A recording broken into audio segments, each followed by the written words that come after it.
এই হচ্ছে ফ্রিজ, এই ফ্রিজের ভিতরে দেখেন এই হচ্ছে 2 দিনের ভাত রাখা আছে, আর তরকারি আছে রাখা, ডিম, এই মাছ দেখছো কয়দিনের মাছ, এই কালকের। আলহামদুলিল্লাহ বেশ মাশাআল্লাহ ভালো মাছ, কিন্তু বিষয় হচ্ছে এই তো অনেক কম আর কি, এর আগে আরো ভালো পাওয়া যেত। এটা হলো অটো মানে আলমারি, অটো আলমারি, অটো আলমারি, আলমারি, অটো আলমারি, শোকেস, শোকেসের ভিতরে এই যে মোবাইল আছে, অটো আলমারি। আবার শুকনো খাবার, এই চিড়ে আছে, এই যে শুকনো খাবার।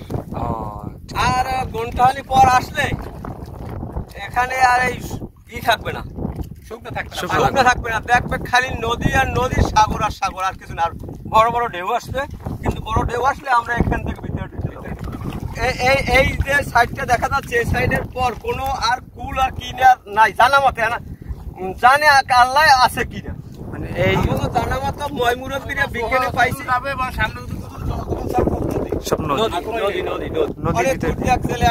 ইলিশ মাছ ধরে আসছে, অনেক দূর দেখেন 2 কিলো দূর দিয়ে আসছে, 2 কিলো শুকিয়ে গেছে।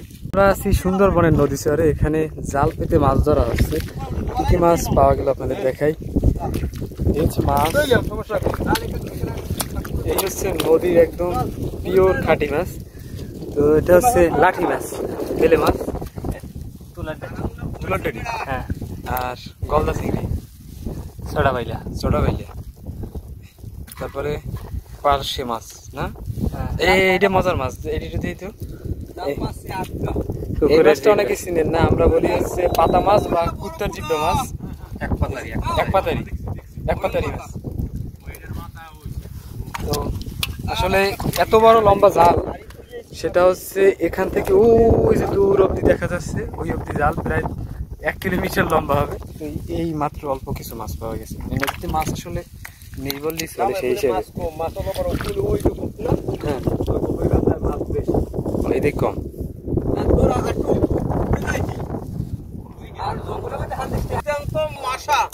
জঙ্গলের ভিতরে যা কল্পনাবিহীন, এবছরের মতো মাসা কোনো বছর দেখিনি। হ্যাঁ, অনেক বাসা বাড়ি করে থাকবে যারা ইলিশ মাছ ধরবে, কিন্তু হেরাই মাসার পিঠকে নাই।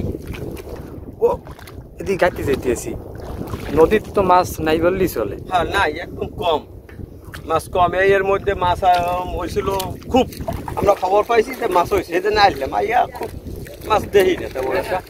কালকে আসছি, কালকে 5-7 হবে। খাওয়া দাওয়া কি ভাই চলে এই জায়গায়? পাক শাক তো বাড়িতে করে নিয়ে, ওই বড় আছে ককসেটের উপরে, মানে খানা দানা, মানে ভাত তরকারি ওটার উপরে রেখে ফ্রিজের মতো, সোজা কথা ফ্রিজের মতো। তো এই জায়গায় কিন্তু বিদ্যুৎ নেই, ফ্রিজ আছে, দেখছেন মজার বিষয়।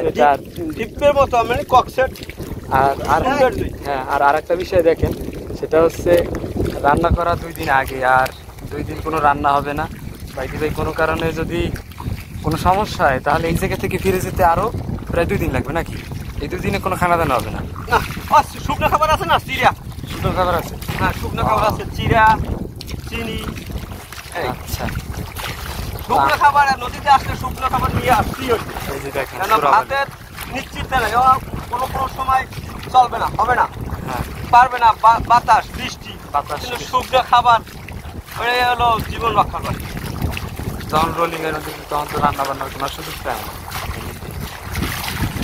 তো এই হচ্ছে আসলে সত্যিকারের সুন্দরবনের জীবনযাত্রা বা মানুষের সত্যিকারের যে চিত্র, সেটা অনেকে জানেন যে সুন্দরবনে শুধু মাছ আর মাছ। ভাই, আমরা তো গরিব মানুষ, জেলে মানুষ, এই কর্ম করে খাইতে হবে আর কি।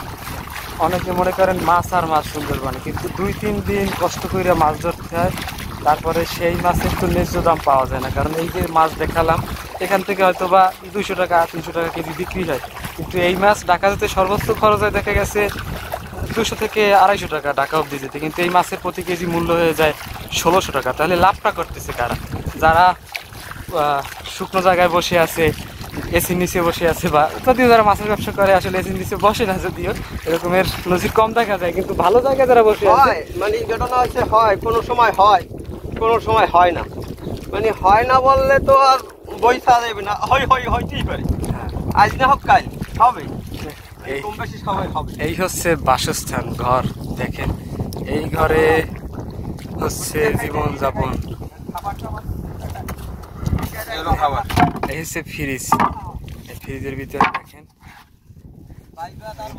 এই হচ্ছে 2 দিনের ভাত রাখা আছে, আর তরকারি আছে রাখা, ডিম, এই মাছ দেখছো কয়দিনের মাছ, এই কালকের, আলহামদুলিল্লাহ আলহামদুলিল্লাহ বেশ মাশাআল্লাহ ভালো মাছ, কিন্তু বিষয় হচ্ছে এই তো অনেক কম আর কি, এর আগে আরো ভালো পাওয়া যেত।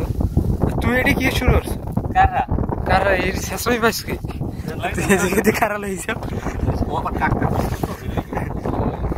বাতি যে হচ্ছে কাঁকড়া দেখে আসি, লোক সামলাতে পারে না, যে ভাইয়াদের কাছ থেকে কাঁকড়া নিয়ে নিছে, খাবে সে বাসায় নিয়ে। আর এই হচ্ছে বসতবাড়ি, এটা কিরান বাতাস প্রচুর, বরফগুলো গড়িয়ে যাইবে। তো তো দেখতেই পেলেন কি কষ্টের জীবন যাপন। এরপরে যদি মাছ না পাওয়া যায়, তারপরে যদি আবার দাম না পাওয়া যায়, তাহলে অবস্থাটা কি হয়? এই ছোট বোটে হুম, এখানে কিন্তু ইঞ্জিন লাগানো আছে। হ্যাঁ ইঞ্জিন আবার 2 দিনের জন্য আসছে, আবার কুলের সংযোগ আমার আছে, কিরকম এই মোবাইল আছে, কুলের সংযোগটা আমরা লই, এই মোবাইল থুই দিছি, অটো, এটা হলো অটো, মানে আলমারি, অটো আলমারি, অটো আলমারি, আলমারি, অটো আলমারি, সুকেশ, এই শুকনের ভিতরে এই যে মোবাইল আছে, অটো আলমারি। আবার শুকনো খাবার, এই চিড়া আছে, চিড়া বস্তাটা গেলে কই, এই যে শুকনো খাবার। ও ঠিক আছে। তো যখন খাবার থাকে না, তখন হচ্ছে একমাত্র সম্বল এই শুকনো খাবার।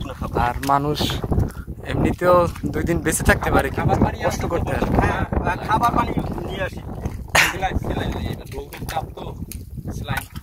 এই যে খাবার পানি, এই হচ্ছে খাবার পানি। এখানে যে পানি দেখতে পাচ্ছেন সব লবণ পানি, এগুলো মুখে নেওয়ার মতো পানি নেই বা গোসল করার মতো। আর এই দুর্গর্ষণ ওঠার সময় মনে হয় যে এক মরুভূমি, সাহারা মরুভূমি, জোয়ার যখন আসে একদম পরিপূর্ণ থাকে, পরিপূর্ণ। আর এখন মনে হইতেছে যে একটা মরুভূমিতে আমরা চলাফেরা করতেছি।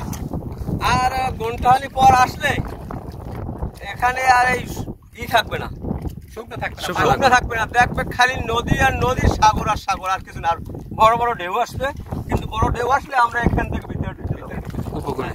আর ভাই আমরা তো তাহলে কইতে পারি যে এই বঙ্গোপসাগর শুরু, এরপরে তো আর কোনো এমনি কোনো নদী টদী নেই।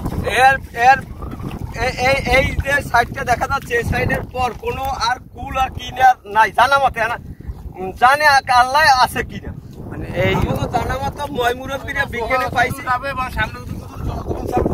সব নদী। নদী নদী নদী নদী। তো আমরা আছি একদম বলা যায় যে যদি বলেন দক্ষিণের ওই এক জেলে আসতে আছে, ওই নদীর অনেক ভিতরে। দূর দিয়ে এক জেলে আসতে আছে, ইলিশ মাছ ধরে আইছে, আর অনেক দূর দিয়ে এই যে আসছে। দেখেন ওই যে প্রায় আসতেছে। 2 কিলো দূর দিয়ে আসছে, তা 2 কিলো শুকিয়ে গেছে। 2 কিলো। হ্যাঁ হ্যাঁ, খুঁড়া জাল, মানে ইলিশ মাছের উনি 2 কিলো দূর দিয়ে মাছ ধরে আইছে। বাবা অনেক ওরা বড় যাবে ছিল। অনেক দূরে, আবার ওই কুল দিয়ে আসে, কুল দিয়ে যায়। তো এটাই আর হচ্ছে আমার কিছু প্রয়োজন হইলে, হ্যাঁ তাই এখন আমরা বাড়ি যাইতেছি না, কিছু প্রয়োজন হইলে এখন তারা বললে দিলে এরা নিয়ে এসে, এরা তো ডেলিভারি। এটাই হচ্ছে একটা সুসম্পর্ক, হ্যাঁ। মানে আত্মার সম্পর্ক যেটি। আর এখানে একজন আর একজনে হেল্প করে, যেখানে যত জেলে আছে জায়গায় একজনে হেল্প করে। গেল বছর আমি ওইখানে মাছ ধরি, হঠাৎ বন্যা এখান থেকে শুকিয়ে গেছে, তারা 3 থেকে 4 কিলো শুকিয়ে গেছে একদম মরুভূমি। 5 মিনিটের মধ্যে, সব ডুবে গেছে। আমার নৌকো লই এক কাঁদেছে তো, এবার এখানে জেলেরা সবাই মিলে আমার হেল্প করছে, নিয়ে আমার খালের ভিতরে ওই মেশিন যা ছিল সব নিয়ে আমার খালের ভিতরে ঢুকে গেছে। হ্যাঁ, নিরাপদ চলে গেছে। তাই এবারে রাত 12টার দিকে একটু যখন থামকে হয়েছে, তখন বাইরে দিয়ে জায়গায় বোট 2-3 বড় বোট ভরে রয়েছে। ওই সাগর দূরতে আইসে, আর ওই বড় যে তুবান 5 তলা হমান আর তুবান নাই, আসতে করে যায়। তো আর বেশিরভাগ ক্ষতি করে এই যে বড় বোটগুলো, পরে হলো এই যে গোপগুলো দেয় খুঁড়া, এই খুঁড়ার উপরে উঠতে বোটগুলো শেষ হয়ে যায়, তলা ফাটিয়ে যায়। হ্যাঁ তলা ফাটিয়ে যায়। এই গোপগুলো হলো একটা গোপ দিয়ে থইছে, আর এই খুঁটাগুলো যে অনেক শক্ত, পানিতে ভেজতে একদম শক্ত। এই গোপের খুঁড়ার কারণে অনেক মানুষ এই দুনিয়া ত্যাগ করছে, বহুত মানুষ, বহুত জেলে এই খুঁড়ার কারণে। ঠিক আছে, তোমরা খুঁড়া মারছো, মাছ তোমার প্রয়োজন শেষ, তুলে নিয়ে যাওয়া উচিত। কিন্তু তা নেবে না, ওই যে দেশে ওই রুমে থাইকে যায়, এই জন্য আর কি। যাই হোক, ভাই অনেক গুরুত্বপূর্ণ কথা বলছে।